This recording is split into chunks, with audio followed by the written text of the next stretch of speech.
Hardika, can you see my screen? Yes, I can see your screen. And my video is also on. I hope that is fine. Your webcam is on. Yeah, okay, thank you.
Yeah, you can start the webinar now. Okay, thank you, Hardika. So, welcome everybody and good afternoon. So, my name is Shobhik Chatterjee, and along with me, Hardika Narayankar. We are presenting on behalf of ProThirds today, and today's topic is work breakdown structure, which is a very critical element. And if you are appearing for the PMI PMP exam, or if you are managing your project, is a big project or a large mega project, then it is very much important that you should have a thorough understanding about the work breakdown structure. So, as my name is Shobhik Chatterjee, so I have around 18 years of experience in the different project management in the life sciences vertical, information technology vertical, healthcare, and transition project management. I'm a certified PMI, PMP, Agile certified practitioner, as well as a Lean Six Sigma black belt. So here I am because I'm a passionate trainer and a mentor, and I like to share knowledge about the project management and my experience with all of you. And I have a specialty in the game-based training and the game-based learning, and loves what I do. So even today's webinar also is one of the very favorite thing for me. So a few things about the ProThought solution. So we have different verticals in our businesses. We have classroom trainings, we have online trainings, we have e-learning trainings. We provide the corporate trainings as well. Then we have the project management softwares. We provide the consulting services, rich content in our all the materials, and we have the bookstores as well. And everything which we do is for the project management and to share and develop the skills in the field of the project management. So our expertise is in project management field. Currently the classroom trainings are stopped because of the COVID situation, but soon we are going to restart the sessions again. And we are registered with Project Management Institute. As you know that that is a global and most accredited institute across globe for the project management professionals. And we are the authorized distributor of the Rita Mulkani Corporation. We have offices in Pune, Mumbai, Dubai, and Mauritius, and we have regular classroom session on the weekends on the face-to-face sessions, as well as on weekdays we have face-to-face sessions, as well as the e-learning sessions and online sessions in 6 cities, starting from Pune, Mumbai, Ahmedabad, Hyderabad, Bangalore, and New Delhi. And we also conduct sessions in the Middle East and Southeast Asia. We have trained so far around 6,000 plus professionals and delivered around 11,000 plus hours of the training. And we have also provided trainings in the different campuses in the IIMs, NIMs, and ISBS Pune. We are specialized in the game-based training and the learning. So even in that during our today's session, so you will see some of the glimpses of our activities. So a few of the recent recognition are from Your Story, CIO View, Catapult, and the Economic Times. So we have, as we have mentioned, that we have different verticals. So we have the bookstores, blogs, project management news, webinars, and fact or surveys. So if you would like to contribute or collaborate with us, we are happy to collaborate. So if you would like to write the blogs for us, if you would like to take the session like I'm taking the webinar, obviously that will give the more weightage and a lot of visibility to your profile. And if you want to conduct the webinar on the project management field, please, we welcome you, and we can collaborate on that. So during our today's discussion, we are going to discuss about the work breakdown structure. So we'll start with the introduction, then we'll discuss about the couple of the definitions and the WBS principles. Then we'll discuss about the different project life cycle, how the work breakdown structure is different and how it adds value. and what do you mean and how we can ensure the quality of the work breakdown structure, and then obviously we'll be taking the question and answer session.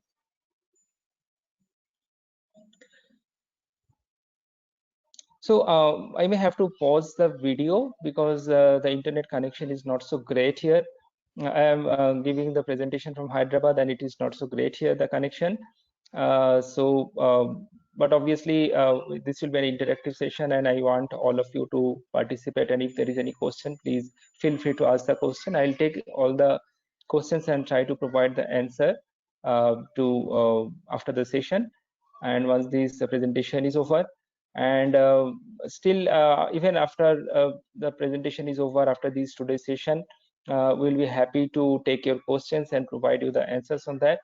So feel free to send your questions to info@prothoughts.com if you have anything or any question after the session. So what is work breakdown structure? So the work breakdown structure provides a foundation for the visual representation of the scope of the work. So I'm sure that all of you know that how much it is important to have the scoping part correct at the beginning or the initiation of the project. Because if the scoping is extended or there is a scope creep, then obviously it is a heavy load on the project manager, and it is sometimes it is impossible to deliver the project with good quality and as per the compliance. So the work breakdown structure provides the foundation for a visual representation of the scope of the work. The WBS assists actually in verifying the consistency as well as completeness of the scope and avoids the duplication of the work. And it also provides the project management team and project stakeholder with a visual framework for the project planning and control. What are the different activities we are going to do and how we are going to manage it? So that's the not in the nutshell. Because if you have a big project or a mega project, you should know that how much you have to split the work and the project to see that how you can who can execute those works. WBS also represents a clear description of the project deliverables of the scope and what of the project. So WBS does not address how or when part of the deliverables.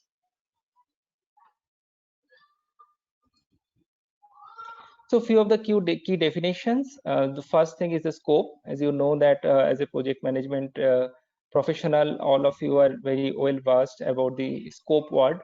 And what do you mean by the scoping of the word? Any thought? Anything you want to write or any answer you want to provide in the chat?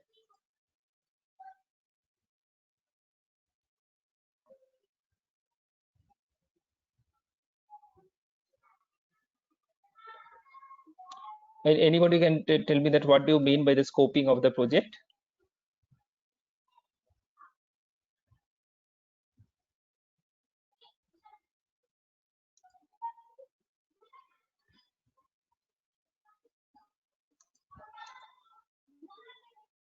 Okay, so the scope of the project is the all total of the products or service or the results to be provided as a project. So what are the different activities which we are going to do and all the products and services which we are going to deliver, right? So the creation of a WBS may differ because some people may think that the work can be divided or the scope can be divided into small parts or into the large parts. But the scoping is very important. So is the deliverables. What are the deliverables? So the unique or verifiable product or result or capability to perform a service that is produced at the end of the project or at the different phases of the project. So those are the different deliverables. So for this purpose, this is very important that we should have a scope baseline. What is the scope baseline? A scope baseline is the approved version of the scope statement, work breakdown structure, and is associated dictionary.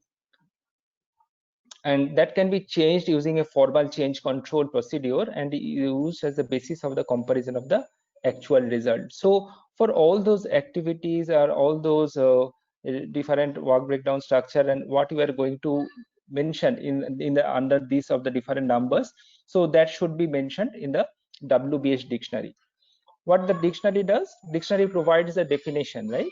And dictionary provides that what is that particular piece is. Similarly, the work breakdown structure, the dictionary will provide that what are the deliverables, activity, scheduling, and estimating, and information for each of the element of the work breakdown structure. So at the right hand side, you can see that the deliverable can be subdivided and broken down into sub deliverables. And from the sub deliverables, you have the control account. And from the control account, you can break it down to the work packages. And the control account is a management control point where scope, budget, actual cost, and the schedule are integrated and compared to earn value for the project measurement. So this is the formal definition of the control account, meaning that at the management level, they should able to understand that how the things are going, what is the status of the particular deliverable or sub deliverable or the particular account. And then for the management managing the particular work, you should have the work packages.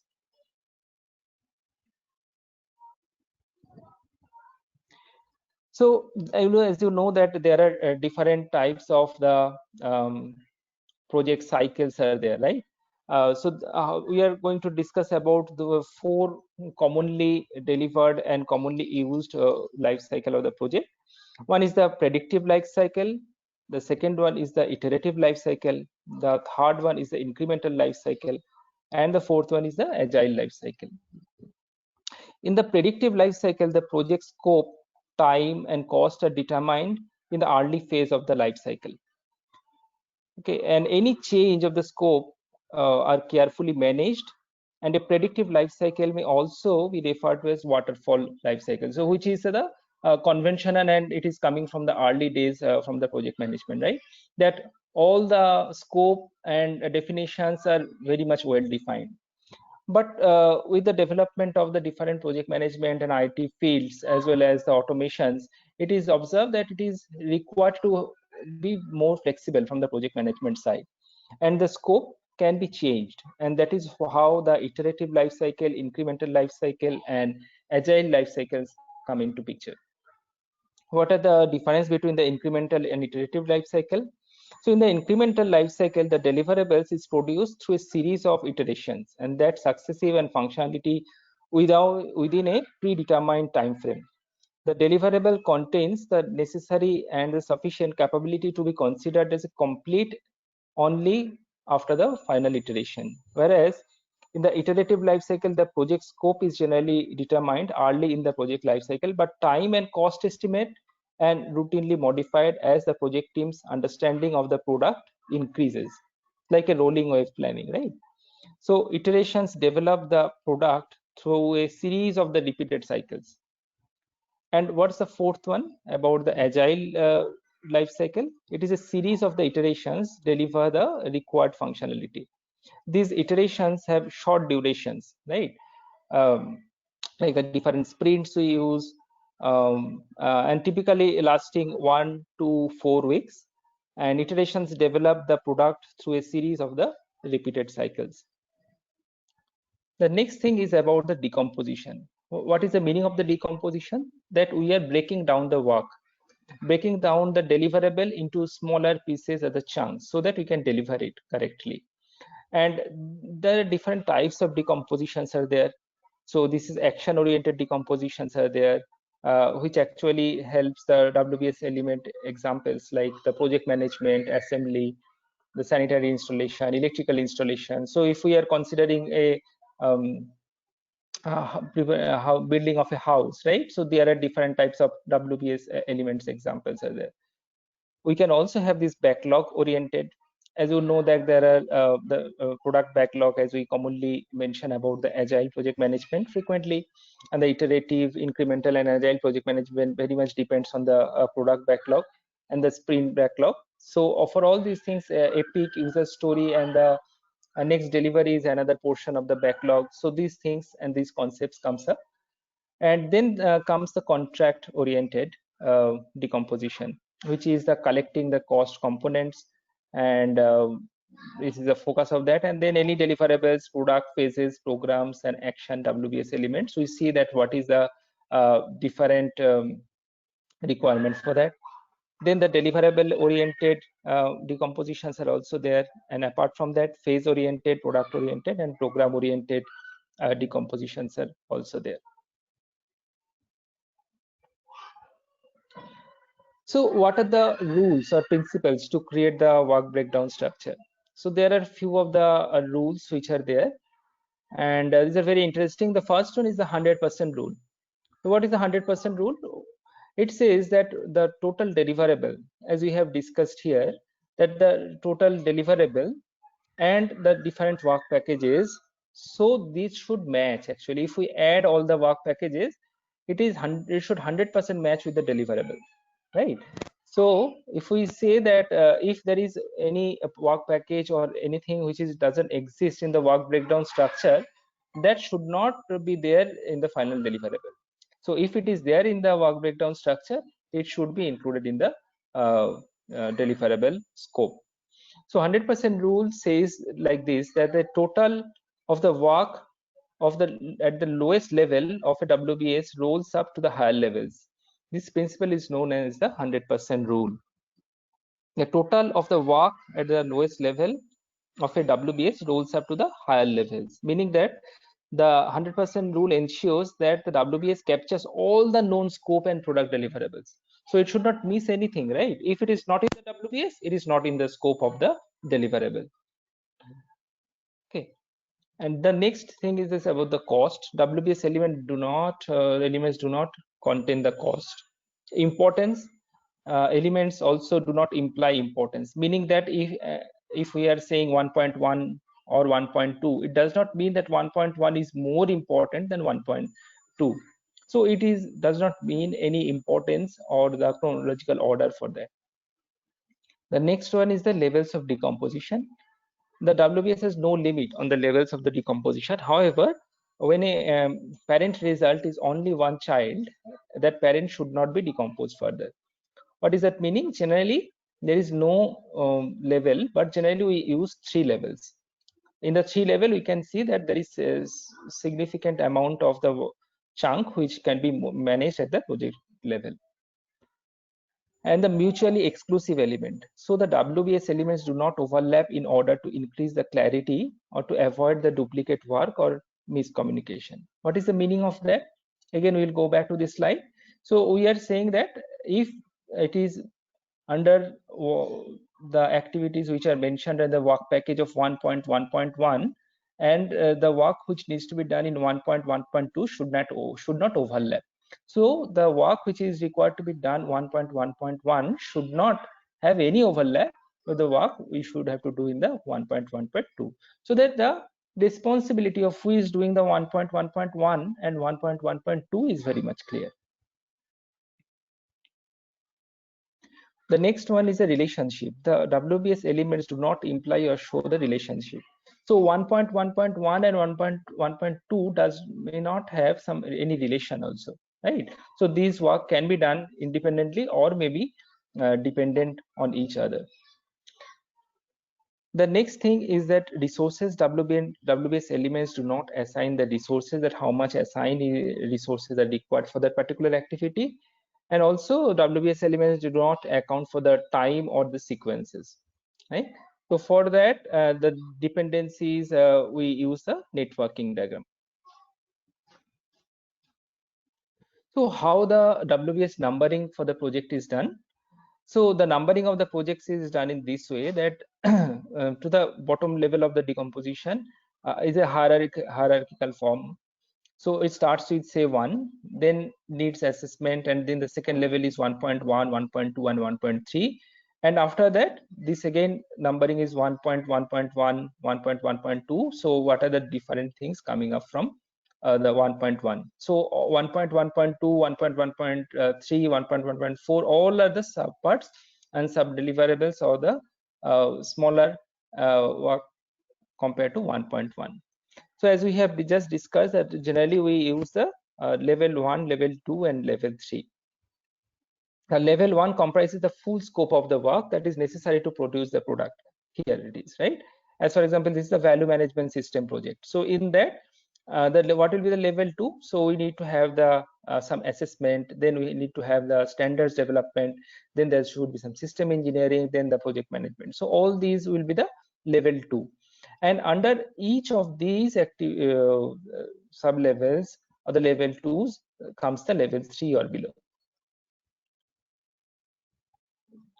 Now we are going to discuss about the different types of life cycle which we use for the work breakdown structure. So as we have just discussed that there will be 4 different types of life cycle which we are going to discuss. First one is the predictive life cycle, which is also known as the waterfall life cycle. The second one is the incremental, then the agile, so iterative, incremental, and the agile, the last one. So we'll start with the predictive life cycle. So in the predictive life cycle or waterfall life cycle, the project scope, time, and cost are determined in the early phase of the life cycle. So when this kind of project can be done, so when we have a kind of a very repetitive product, or we know that what is the end product we are going to do, right? So if we are going to prepare or create a car which is already defined, but if we have to do some software which we do not know, right, then it cannot be a follow the predictive life cycle. So any changes to the scope are carefully managed through a formal change management process, and the predictive life cycle may also be referred to as the waterfall life cycle, as we have just discussed, right? So the typical predictive life cycle work breakdown structure adheres to the following conventions. What are the conventions? These are the 5 conventions which are generally followed. The first one is the project name appear on the first level of the work breakdown structure. So this is a typical workflow for a predictive life cycle, right? Analyze, then design, then build, then test, and then deliver. So and this is the typical WBS structure which is used in the predictive life cycle. So project phases and major project deliverables are typically represented in the second level, as you can see here. Then the third level and the levels below, depending on the second level, that can represent the deliverables, control account, and the work packages. The WBS decomposition can continue depending on the size and complexity of the project, and the lowest level of the WBS component are called the work packages. In the iterative life cycle, what is the difference between the iterative life cycle and the predictive life cycle? So in the iterative life cycle, there may be some changes, as we have discussed, right? So iterative life cycle improves the product or result through the successive prototypes or proof of concept. So you can see here that analyze and design, and then the prototype, and the prototype is giving the feedback, and there will be some changes, then again build and test, then again refinement, then deliver. So here each new prototype yields new stakeholder feedback or the team insight, right? So the team incorporates the new information by repeating one or more project activities into rebuilding or repeating or performing the next cycle. So project benefit from iterative life cycle when complexity is high, as we have just discussed. So if it is a kind of a very stereotype project, then does not require a iterative or incremental or agile life cycle. But if it is a something new you are going to develop, say Google Map for the first time, right? Then you should have some kind of feedback. You should have some kind of feedback system to the system process, so that it can develop and have the competitive advantage over the other products. So here also the second level represents the project phases called iterations, and multiple initial phases of the project repeat until the stakeholder agrees on the decomposition. And then the third level has the representative deliverable at the work package, and the WBS decomposition continues depending on the size and complexity of the project. And here also, as we have just mentioned, that the lowest level will be the work package. Then comes the incremental life cycle. So in incremental life cycle, the deliverable is produced through a series of iterations, and the successively and functionality within the predetermined time frame. The deliverable contains the necessary and sufficient capability and value to be considered complete only after the final iteration, right? So what is the life cycle? So analyze, design, build, test, and deliver. similarly again, and design, analyze, design, build, test, and deliver. So here also, if you see that the project name and the product name or the initiative name is the first level. In the second level comes the project phases, like here, iteration 1, iteration 2, iteration 3. And then within iteration 1, there will be 1.1.1, that is the third level. And this represents the deliverable and the work packages. What about the agile life cycle? Because nowadays agile is the most important topic, and there are a lot of projects which are handled by the agile life cycle, concept of the agile life cycle. Even we also have some dedicated courses for the agile side. So we'll discuss that details in that. But as we have mentioned that in agile life cycle also, WBS is very important, and how we do that. So in projects with evolving requirement or significant uncertainty, the scope is often not completely understood in the beginning of the project, right? So agile practices deliberately spend less time in trying to define and agree on the scope of the project in the early phase. Rather, it spend more time in establishing the process as it is ongoing discovery and refinement. As it is moving down, so more things will be explored and more concepts will be coming in. So that is why requirement analysis, design, build, and test. And again, it starts from refine, right? Whereas if you see earlier, right? So here, analyze, design, deliver, right? Analyze, design, build, test, deliver. But here in agile, the requirements are also coming up, right? So requirements, analyze, again design, build, and test. And again this requirement, analyze, design, build, and test, like that way it will go. And it will come like the release 1, release 2, release 3, like release 1, release 2, release 3. In release 1 also there will be different subparts to it. So with that, how we maintain the WBS quality. So what are the critical parameters to ensure that WBS breakdown is done perfectly, and the quality is also managed. So there are a few of the guidelines from the PMI. So there are around 10 guidelines are there and 10 rules are there. So most important 9 are here. So the first one is 100% rule, which we have mentioned, right? So the work packages should have all the activities which are there in the scope of the deliverable. So if it is not there in the scope of the deliverable, it should not be in the work packages. So there is no kind of gold plating in terms of the project management, we should say. Then it clarifies the work at the different levels and allows the project scope to be communicated accurately to the stakeholders that what is the work done, and there is no overlapping. And this WBS quality also ensures that it is easier to review and audit the WBS work package. That if we are going to check the particular work package, that if the functionalities and all the functionalities are there or not, so it can be auditable and easily we can do that.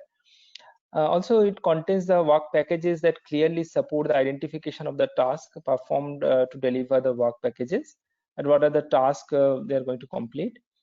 Then each element that clearly identifies the hierarchical nature, right, when viewed in any format, such as the chart or outline. Because if we list it down, then it is impossible to understand what are the different activities, how it can be broken down. And that is why the WBS have a competitive advantage over all other methods, where you can see and visualize what are the different activities, what are the different work packages, and what are the different tasks you have to do, right? And there should not be any overlap to that. Then it created by the individual and performing the work, not just by one expert. So it's a discussion between the teams, that how the work has to be segregated. And then the constructed and with technical input from knowledgeable subject matter expert and other project schedules, such as the financial or the business managers. The next one is iterative evolves along with the progressive elaboration of the project scope, as you have discussed, right? Because in the predictive life cycle, obviously the scope is well known, but for the current type of project management where we are focusing on agile, there has to be a lot of increment, and new thoughts should be coming out across the development phases. then comes updated in accordance with the project change control process. If there is anything which is coming up in the process, obviously we should follow the change control process to update the requirement and the deliverables. So I think that's all with the presentation. So do you have any question? Then please free to ask the post question. And I have actually some polls also. So I'll take the poll.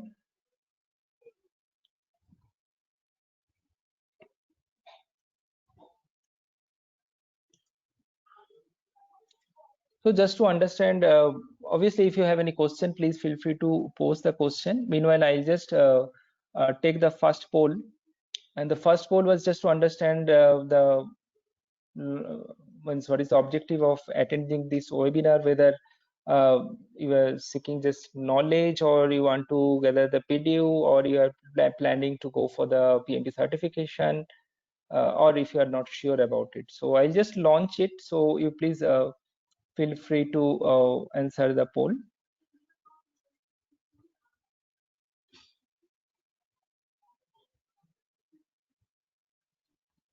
Please vote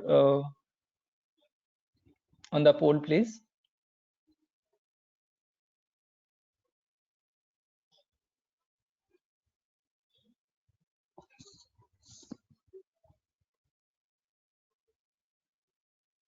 Please vote for the poll.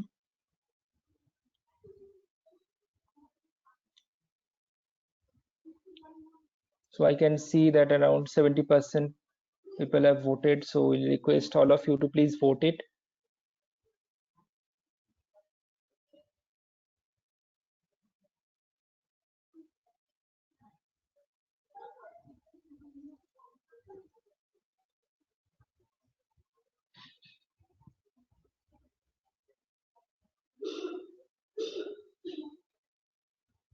Please provide your vote. We'll just wait for 1 more minute.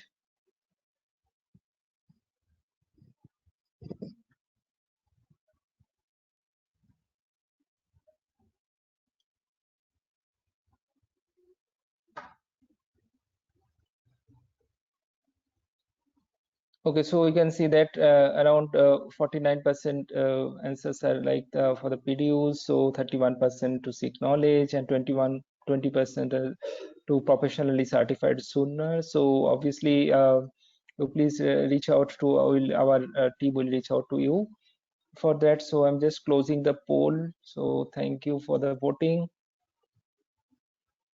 Okay. Okay, so if you have any question, please post the question. You can also send the question. So there is one question on that, what to do and what not to do for the project. And is it for the project? Anto, Xavier, I can see that there is some question from Xavier. So can we get some more clarity on that question, Xavier? So I understand that the question is about the project management. So for the project management, obviously, you should have the project management plan starting with the charter, project charter, and you should follow the different knowledge areas and the planning stages, then the all the 5 stages of the project, and that is how it is, and that is how the good project management skills are required. And WBS is obviously one of the best project management skill which you can utilize for any type of the project. And the beauty of this project management knowledge and the skills, and this concept of project management which is developed by PMI, is that this can be used for any vertical.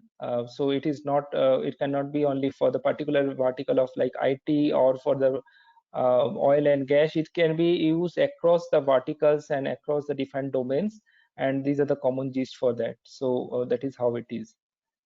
So okay, so is there any other question on the WBS or on the project management?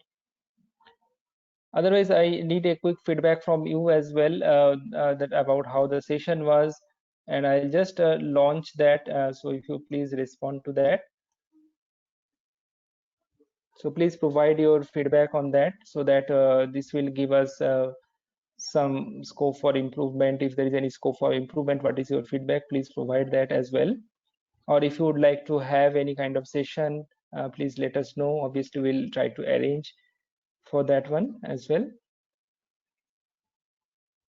So please provide your feedback.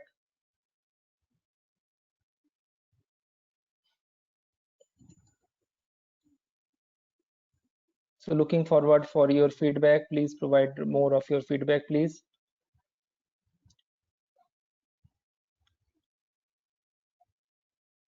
So I'll also wait for one more minute. So we're looking forward for your feedback.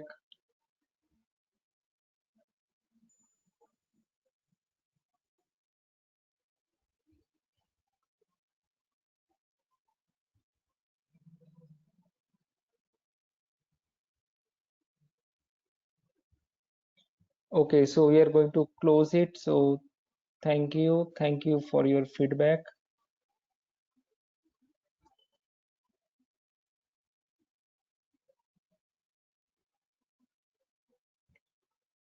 Okay, so is there any other question? Please let us know. I'll just wait for 1 or 2 more minutes. If you have any question, please let us know.